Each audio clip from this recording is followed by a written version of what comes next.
저는 오늘 시편 37편 3절에서부터 6절까지의 말씀을 가지고 의지하고 의뢰하고 기뻐하고 맡기라, 이와 같은 제목으로 여러분과 함께 하나님의 은혜의 말씀을 나누려 합니다.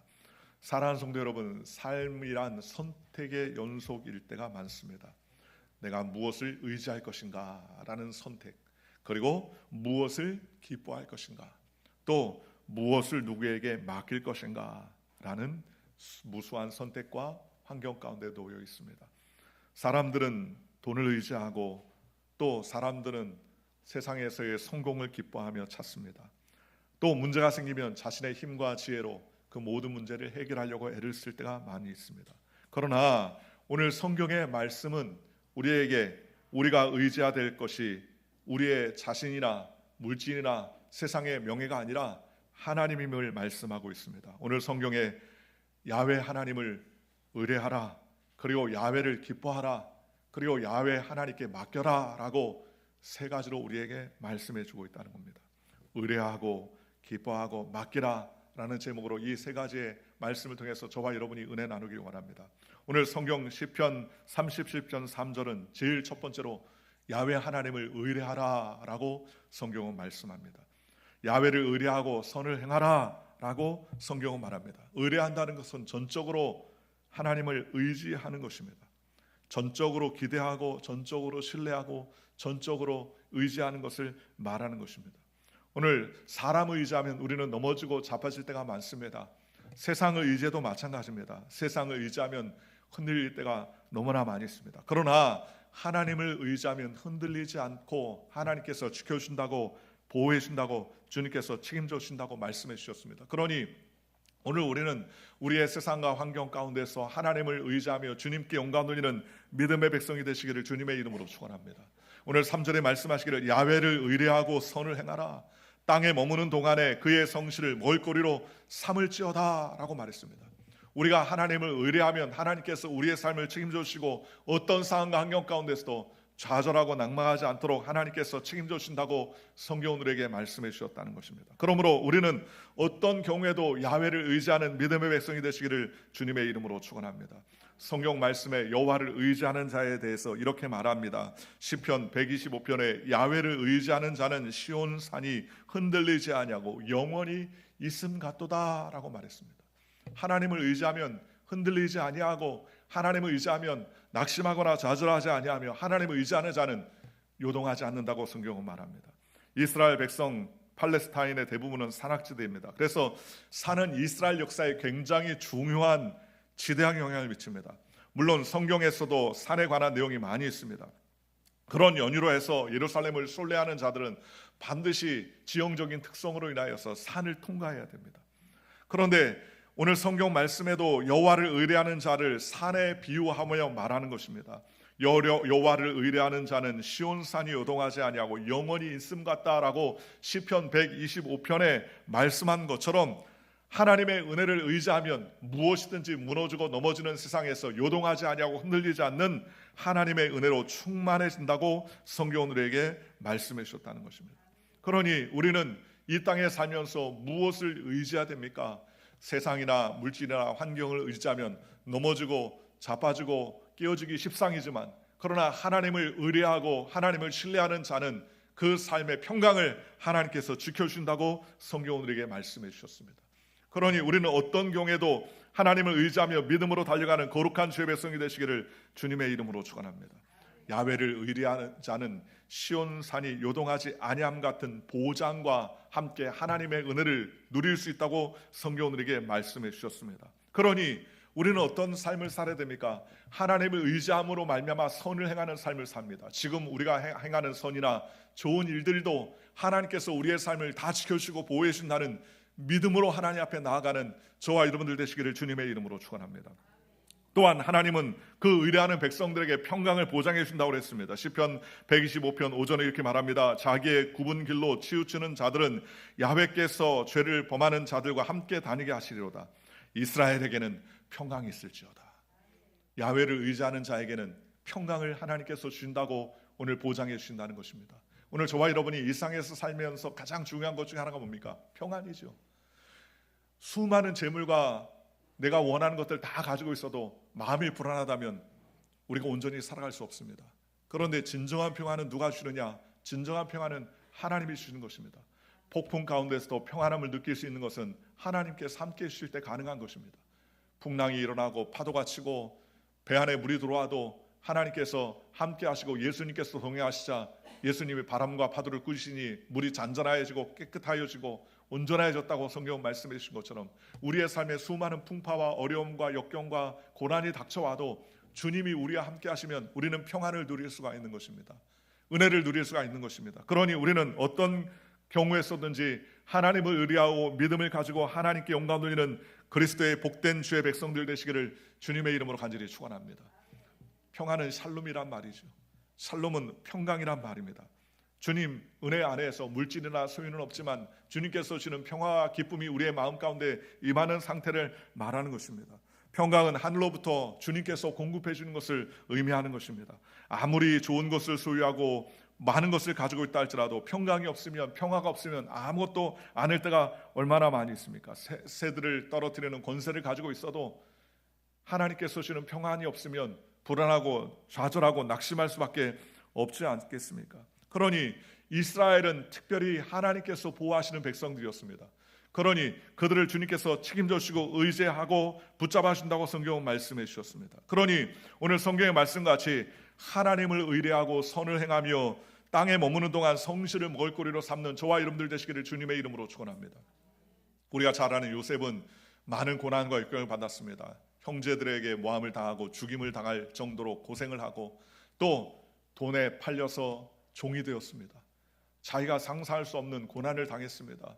또 그곳에도 열심히 성실을 식물로 삼으며 여호와를 의뢰했음에도 불구하고 모함을 받아서 감옥에 들어가 3년 동안이나 고난과 고통을 겪게 했습니다. 그런 상황 가운데서도 요셉은 낙심하거나 낙담하지 아니하고 끝까지 여호와 하나님을 신뢰했습니다.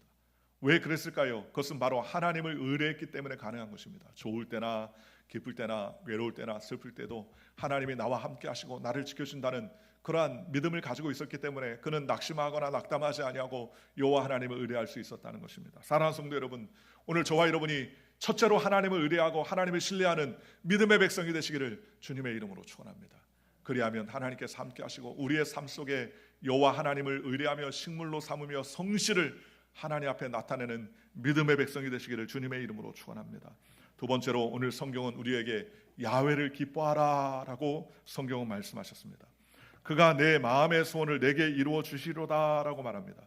내 소원이 이루어졌기 때문에 기뻐지는 것이 아니라 하나님 안에서 기뻐하면 하나님께서 우리의 삶을 책임져 주신다는 말씀이라는 것을 우리는 알 수 있다는 것입니다. 그러니 오늘 사랑하는 성도 여러분, 저와 여러분이 주님 안에서 기뻐해야 됩니다. 주님 안에서 기뻐하는 것이 하나님의 명령입니다. 하나님 앞에 기뻐하면 하나님께서 우리의 삶을 책임져 주시고 주님께서 우리의 삶에 은혜를 베풀어 준다고 성경은 말씀해 주셨습니다. 그러니 우리는 기뻐하며 즐거워하며 하나님을 의지하는 하나님의 믿음의 백성들이 되시기를 주 예수의 이름으로 간절히 축원합니다. 항상 기뻐하고 쉬지 말고 기도하고 범사에 감사하라. 이것은 우리에게 하신 하나님의 뜻이라고 데살로니가전서 5장 16절에서 18절에 말씀해 주셨습니다. 항상 기뻐하는 것, 이게 주님께서 우리에게 원하는 것입니다. 우리가 하나님의 소원대로 항상 기뻐하는 삶을 살려면 우리로 인하여 기뻐하시는 하나님을 항상 기뻐해야 합니다. 기쁨의 근원이 누굽니까? 바로 하나님이라는 거예요. 오늘 우리의 삶 속에 잠깐의 기쁨을 줄 수 있습니다. 어떤 사람이 그렇죠. 머리를 하루에 깎으면 하루가 즐겁다. TV를 사라. 그러면은 일주일이 즐거울 것이다. 냉장고를 사라. 한 달이 즐거울 것이다. 집을 사라. 6개월이 즐거울 것이다. 그러나 평생 영원토록 즐거워하려면 하나님을 섬기라 라고 말씀해 주셨습니다. 오늘 우리가 하나님을 섬기면 하나님께서 우리에게 기쁨을 보장해 주신다는 거예요. 그러니 기쁨 가운데 살아가기 위해서는 우리는 하나님의 은혜 가운데 하나님께 나아가는 저와 여러분들 되시기를 주님의 이름으로 축원합니다. 성경에 쓰임받는 사람의 신앙인들을 보면 한결같이 하나님께서 자신을 기뻐하시고 축복하신다는 것을 굳게 믿었습니다.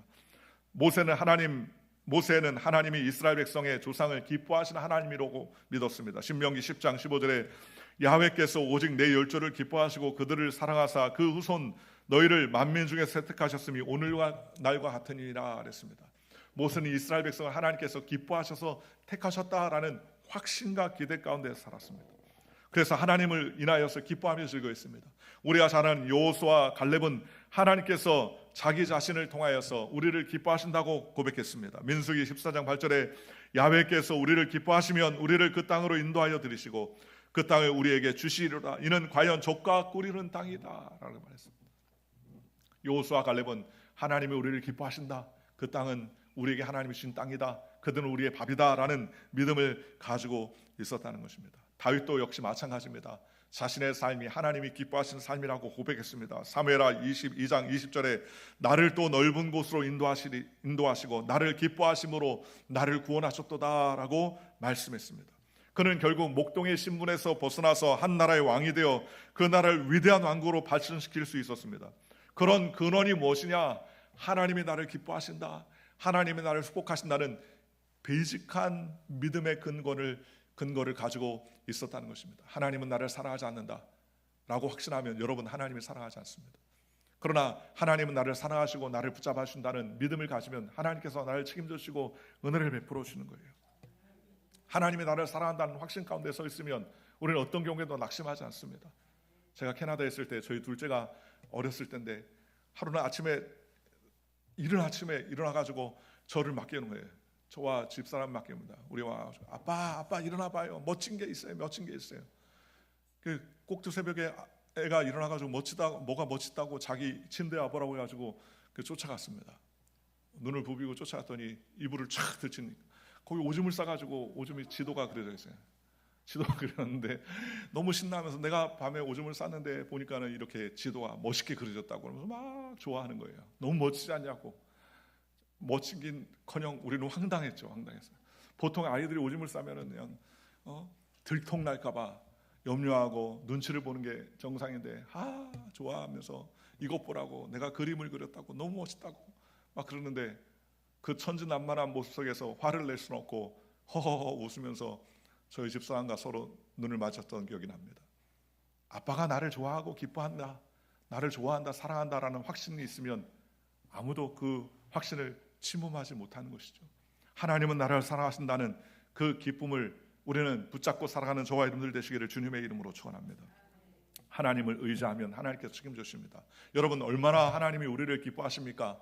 하나님께서 우리를 기뻐하셔서 사랑하셔서 그 아들을 십자가에서 주기까지 우리에게 모든 것을 내어줬어요. 얼마나 감사합니까? 그렇잖아요.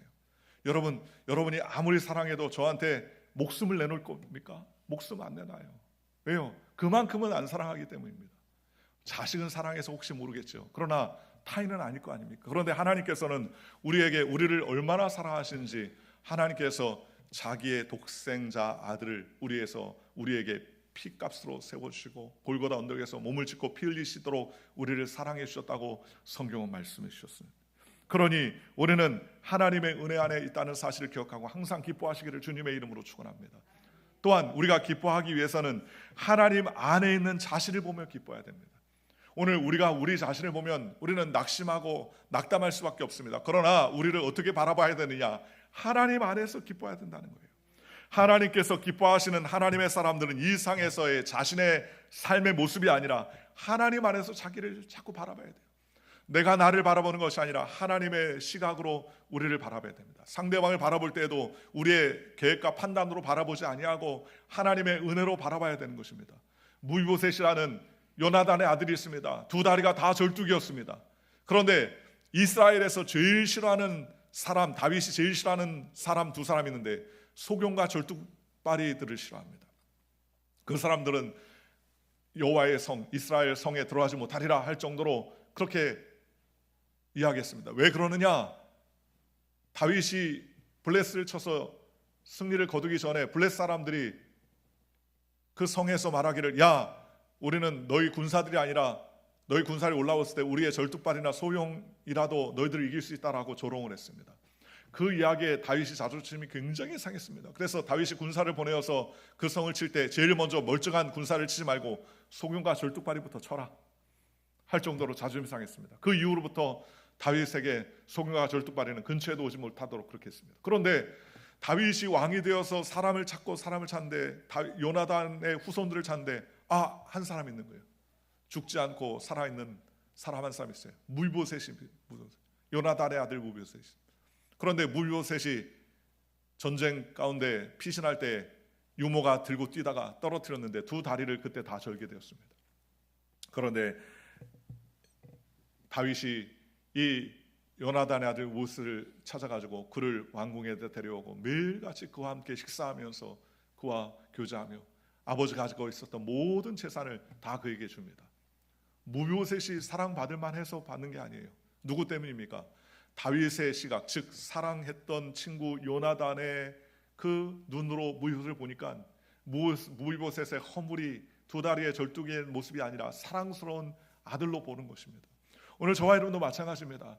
오늘 저와 여러분의 삶을 우리의 세상의 평가나 가치관으로 바라보지 말고 하나님의 모습 안에서 우리를 바라봐야 됩니다. 그리스도 안에서 우리를 바라봐야 된다는 것입니다. 예수 안에 바라보면 우리는 가치 있고 소망 있고 은혜 있는 존재라고 생각할 수 있다는 것입니다. 그러니 세상의 평가나 환경을 바라보고 우리를 쳐다보는 것이 아니라 하나님의 은혜 안에서 우리를 바라보는 저와 여러분들 되시기를 주님의 이름으로 축원합니다. 저는 개인적으로 하나님 안에 있다는 말을 참 귀하다고 생각합니다. 나의 소속을 말합니다. 나는 누구에게 있습니까? 나는 하나님 안에 있습니다. 나는 하나님의 소속된 백성이요, 나는 하나님의 소속된 주의 일꾼입니다. 그러니 얼마나 감사합니까? 미국의 오랜 병상 생활로 인해 지칠 대로 지쳐버린 희윈 여사라는 분이 있었습니다. 그런데 이 여사의 집이 대궐같이 큰데 이 여사의 집에 흑인 여자가 청소를 하고 있는데 흑인 여자가 보니까 노래하면서 찬송을 부르면서 청소를 해요. 이 흑인 여사는 할 때 짜증이 났습니다. 자기는 병들고 아프고 힘들어 죽겠는데 화딱지가 나고 짜증이 났어요. 그러면서 이야기했습니다. 청소하는 주제에 무엇이 즐겁냐고 흑인에게 면박을 줬습니다. 그랬더니 그 흑인 여인이 이 흑인 여사를 쳐다보면서 주께서 나의 모든 형편과 사정을 다 아십니다. 그리고 그런 어려움 가운데서도 내 입술에 찬송을 할 수 있도록 은혜를 주셨으니 즐거울 수밖에 없지요 하면서 이야기했어요. 그 흑인 여인의 대답은 흑인 여사를 크게 부끄러워했습니다.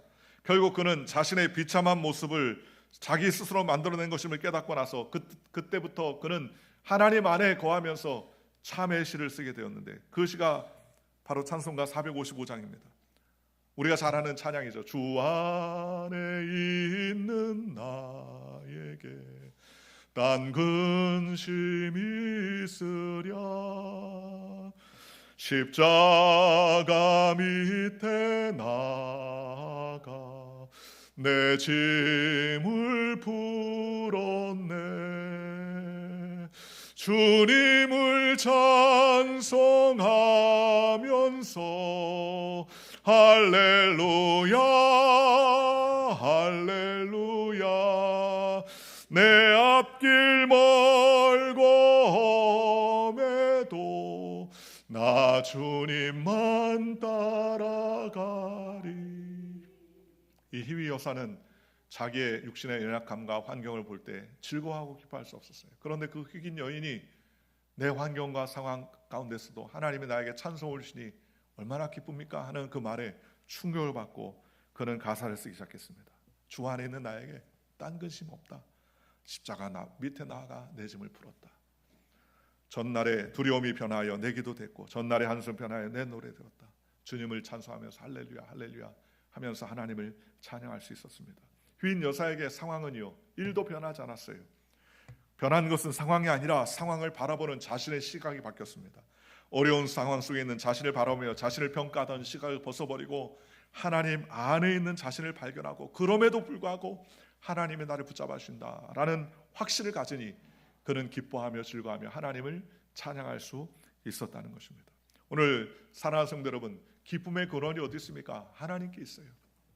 하나님이 우리의 삶에 참된 기쁨의 근원이라고 말씀하셨습니다. 그러니 하나님을 기뻐하며 주님 안에 거하는 주님을 기뻐하는 저와 여러분들 되시기를 주 예수의 이름으로 간절히 축원합니다. 하나님을 기뻐하며 하나님께서 책임져주시고 은혜를 베풀어 주고 은총 가운데 살아갈 수 있도록 붙잡아 주시는 것입니다. 그래서 하나님만을 의지하는 저와 여러분들 되시기를 주 예수의 이름으로 간절히 축원합니다.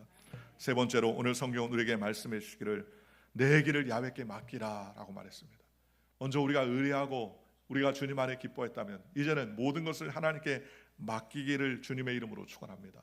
오늘 성경에 말씀하시기를 내 길을 야훼께 맡기라. 그를 의지하면 그가 이루시고 내 일을 빛같이 나타내시며 내 공의를 정오의 빛같이 하시리로다라고 성경은 말씀해 주셨습니다.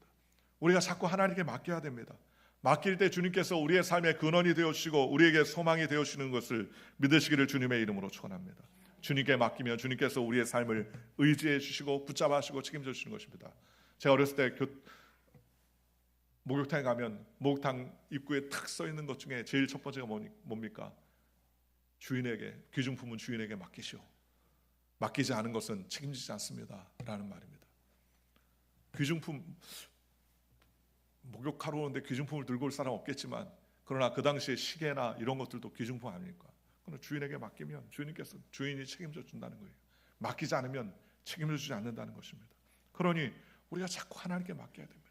자꾸 하나님께 맡기면 하나님께서 은혜를 베풀어 주시고 우리의 삶에 깊숙이 개입하셔서 하나님의 은혜 가운데 살도록 붙잡아 주시는 것입니다. 그런데 우리의 삶을 맡기지 못하게 하는 존재가 있어요. 그건 사단의 세력들입니다. 악한 마귀들이 우리를 하나님 안에 맡기지 못하게 합니다. 요한복음 8장 44절에 너희는 너희 아비 마귀에서 났으니 너희 아비의 욕심대로 너희가 행하고자 하느니라. 그는 처음부터 살인한 자요 그 진리가 그 속에 없으므로 진리에 서지 못하고 거짓말을 말할 때 제 것으로 말하나니 그는 거짓말장이요 거짓의 아비가 되었습니다. 그랬습니다. 마귀가 자꾸 우리를 공포에 넘어지게 하고 좌절하게 하고 낙심하게 합니다.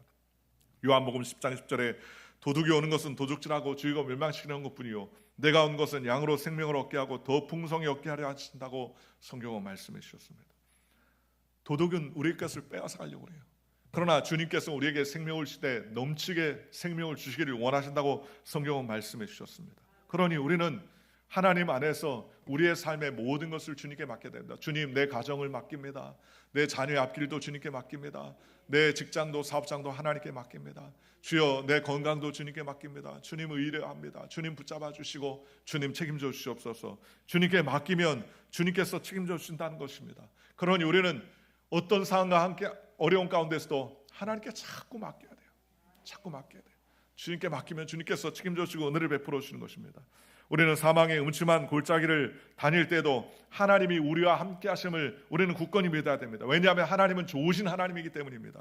하나님은 악을 선으로 바꾸시는 은혜의 하나님입니다. 하나님은 우리를 치료해 주시는 치료의 하나님이며 우리의 모든 병을 고쳐주기 오셨습니다. 또한 하나님은 우리에게 축복을 주기 위해서 오셨어요. 저주를 주기 위해서 오신 것이 아니라 우리를 축복하시기 위해서 이 땅에 오셨다고 성경은 말씀해 주셨습니다. 그러니 세상의 모든 어려움을 물리치고 우리에게 기쁨과 소망과 환희를 주시기 위해서 주님은 이 땅 가운데 우리에게 오셨습니다. 그러므로 시편 23편 4절에 말씀하신 것처럼 내가 사망의 음침한 골짜기를 다닐지라도 내가 해를 두려워하지 않을 것은 주께서 나와 함께 하심이라. 주의 지팡이와 막대기가 나를 안위하시나이다 라고 말했습니다. 다윗은 늘 고난과 역경 가운데 무려 사울에게 10년이나 쫓겨다녔습니다. 그런데 그는 뱃속 깊은 곳에 확신이 있었습니다. 내가 사망의 음침한 골짜기를 가도 하나님이 나와 함께 하신다. 하나님이 나를 붙들어 주신다. 하나님이 나를 책임져 주신다 라는 그러한 믿음을 가지고 나아갔다는 것입니다. 오늘 저와 여러분도 이와 같은 믿음을 가지고 나가시기를 주님의 이름으로 축원합니다. 이사야서 41장 10절에 두려워하지 말라 내가 너와 함께함이라. 놀라지 말라 나는 내 하나님이 됨이라. 내가 너를 굳세게 하리라. 참으로 너를 도와주리라. 참으로 나의 의로운 오른손으로 너를 붙들리라 라고 주님께서 우리에게 말씀해 주셨습니다. 하나님께서 우리를 무섭게 하고 우리를 책망하시는 분이 아니라 우리를 붙잡아주시고 우리를 도와주시고 우리를 의롭게 하시는 분이라고 주님이 자신의 정체성을 드러내셨습니다. 그러면 우리가 어떻게 해야 될까요? 주님께 맡겨야 돼요. 자꾸 맡겨야 돼요. 왜냐하면 하나님은 우리를 풍성하게 하시고 은혜 베풀어 주시는 분이라고 성경은 말씀해 주셨습니다. 예수님은 어제나 오늘이나 영원토록 동일하시다고 성경은 말씀해 주셨습니다. 지금도 우리 앞에 손을 내밀고 말씀하십니다. 내 짐을 내게 맡겨라 라고 말씀하셨습니다. 시편 37편 오늘 5절과 6절에 내 길을 야훼께 맡기라. 그를 의지하면 그가 이루시고 내 의를 빛같이 나타내시며 내 공의를 정오의 빛같이 하시려다 라고 말했습니다. 시편 55편 22절에는 내 짐을 야훼께 맡기라. 그가 너를 붙드시고 의인의 요동함을 영원히 허락하지 아니하시려다 라고 말했습니다. 여러분이 어떤 염려와 걱정과 근심이 있든지 간에 자꾸 맡겨야 됩니다. 맡기지 아니하면 하나님이 책임지지 못해요. 중국의 어떤 청년 하나가 막 고등학교를 졸업하고 대학 1학년생이 됐는데 그가 식당에 음식점에 가서 음식을 뭘 시켜놓고 물건을 사고서 결제를 했습니다. 전자시스템에 결제를 했는데 결제를 잘못했어요. 예를 들어서 11,000원을 내야 되는데 12만 원을 낸 거예요. 집에 와가지고 나중에 나중에 보니까 자기가 잘못 결제했다는 사실을 알았습니다. 그래서 주인에게 쫓아갔어요. 내가 잘못해가지고 뒤에 공을 하나 더 붙였으니 그걸 돌려달라고 얘기했더니 이 주인이 악한 사람이라 벌써 결제가 끝났으니 난 돌려줄 수 없다라고 말합니다. 그래서 이 청년이 고민하다가 끙끙거리다가 목을 맸어요. 10몇만 원이 한국 돈으로나 미국 돈으로나 별로 큰 돈이 아니지만 그가 이제 막 고등학교 졸업해서 대학에 와서 학창 시절에 살아가는 그 학생에게 굉장히 큰 돈이었습니다. 그런데 그 실수가 도저히 자기가 어떻게 감당할 수 없으니까 끙끙거리다가 이런 세상에서 내가 못 살겠다 목숨을 잤어요. 그 밑에 있는 그 기사의 댓글들 밑에 이제 막 고등학교 졸업해서 세상 물질 모르는 애가 그런 실수를 했는데 그 실수를 어떻게 해결할 수 없다고 좌절하고 낙심하다가 목숨을 끊었거나 너무 안타깝다. 차라리 가서 경찰한테 얘기했으면 간단하게 해결될 수 있는 문제인데 그러면서 너무너무 안타까운 거예요. 그 부모가 얼마나 원통해야 할까. 간단한 일이 우리가 볼 때는 간단한 일이에요. 가서 신고하면 돌려받을 수 있는 일. 그런데 그 학생 입장에서는 어마어마한 큰 문제입니다. 이게 돌려받지 없고 이게 부모님이 자기에게 뼈 빠지게 고생해서 보내준 돈으로 내가 실수해가지고 이런 막대한 돈을 잃어버렸다는 그 좌절과 낙심 누구한테 얘기할 수도 없는 그런 어리석은 일을 했다고 생각하니까 말도 못하고 끙끙거리다가 자기 목숨을 내버렸어요. 여러분 자꾸 맡겨야 돼요. 맡겨야 돼요. 내 실수와 허물도 자꾸 맡겨야 돼요. 나는 이런 연약합니다. 나는 이렇게 부족합니다. 나는 부족합니다. 미련합니다. 하나님 나는 할 수 없습니다. 자꾸 맡겨야 됩니다. 우리도 저와 여러분들도 자꾸 어려운 일이 있으면 자꾸 맡겨야 돼요. 목사님 내게 이런 어려움이 있습니다. 자꾸 맡깁니다. 기도해 주세요. 그래 자꾸 기도해 주죠. 모르면 기도 안 해줍니다. 그렇잖아요. 자꾸 알려야 돼요. 좋은 일도 자꾸 알려야 되지만 어려운 일도 자꾸 알려야 돼요. 그래가지고 자꾸 알려야 성도들 같이 기도하고 하나님 앞에 간구하지 않습니까? 우리는 무엇보다도 하나님께 자꾸 맡겨야 됩니다. 하나님 내가 연약합니다. 주님 나는 부족합니다. 지었고 미련합니다. 주님께서 책임져 주시옵소서. 구이 주시고 꾸짖지 아니한 하나님께 와라. 그리하면 주신다고 말씀했사오니 주여 은혜를 베풀어 주시고 건강함을 채워 주시옵소서. 연약한 육신의 셈을 허락하여 주시고 근총과 은사를 베풀어 주시옵소서. 우리가 자꾸 맡겨야 됩니다. 맡기면 하나님께서 책임져 주시고 우리에게 은혜와 은총을 베풀어 준다고 성경은 말씀해 주셨습니다. 여러분 세상의 연구에 따르면 우리가 걱정하고 근심하는데 약 80% 이상은 아직 우리에게 일어나지도 않은 일일 뿐만 아니라 우리가 아무리 염려해도 해결할 수 없는 일이 대부분이라는 거예요. 그 중에 약 12%는 자기와 별 관계없는 걱정이고 약 7%에서 8% 정도만이 진짜 우리가 염려하고 걱정해야 될 문제인데 그것조차도 해결할 수 있을 때가 많다는 겁니다. 실질적으로 약 92%에서 93%는 우리가 아무리 염려하고 걱정해도 해결할 수 없는 일들이 태반이라는 거예요. 그러니 우리가 염려하고 걱정하지 말고 자꾸 주님께 맡겨야 된다는 겁니다. 아유 기후가 어떻게 되나 걱정해도 우리가 해결할 수 없어요. 하나님께서 은혜를 베풀어 주셔야죠. 아무리 더워도 하나님이 바람 싹 한번 불어주면 신선해지지 않습니까? 아무리 추워도 훈풍 한번 싹 불어주면 주님께서 불어주면 날씨가 깨끗해질 수 있지 않습니까? 오늘 저와 여러분도 마찬가지입니다. 하나님께 우리가 자꾸 맡겨야 됩니다. 주님 우리의 자녀를 주님께 맡깁니다. 주님 우리의 직장도 주님께 맡깁니다. 우리의 사업도 하나님께 맡깁니다. 주님 나의 육신의 연약함도 있사오니 주님께 맡깁니다. 주님 함께 하시고 은혜를 베풀어 주시고 은총을 더하여 주옵소서. 시편 68편 19절에 날마다 우리의 짐을 지시는 주 곧 우리 구원이신 하나님을 찬송할지로다 했습니다. 하나님은 날마다 우리의 짐을 지어주신다 그랬어요. 사랑하는 성도 여러분, 오늘도 우리는 하나님을 의뢰하십시다. 그리고 하나님 안에서 기뻐하십시다. 그리고 하나님께 자꾸 맡기십시다. 맡기면 하나님께서 우리의 짐을 대신 지어주시고 하나님의 은혜 가운데 살아갈 수 있도록 하나님께서 화평과 은혜를 베풀어 주신다는 것입니다. 예수님은 2000년 전 우리를 위해서 몸을 찢고 피를 지셨습니다. 그러면서 손을 드시고 말씀하시기를 내가 다 이루었다라고 말했습니다. 내게 오는 자는 목마르지 아니하고 영원히 목마르지 아니한 샘물을 주에게 주신다고 성경은 말씀했습니다. 사랑하는 성도 여러분, 지치고 어려운 환경일수록 우리는 자꾸 하나님께 맡기고 하나님을 의지하고 하나님을 기대하며 주님께 나아가는 저와 여러분들 되시기를 주님의 이름으로 축원하고 그 하나님을 소망하며 믿음으로 달려가는 거룩한 주의 백성도 존귀한 주의 일꾼들 되시기를 주 예수의 이름으로 간절히 축원합니다. 기도하겠습니다.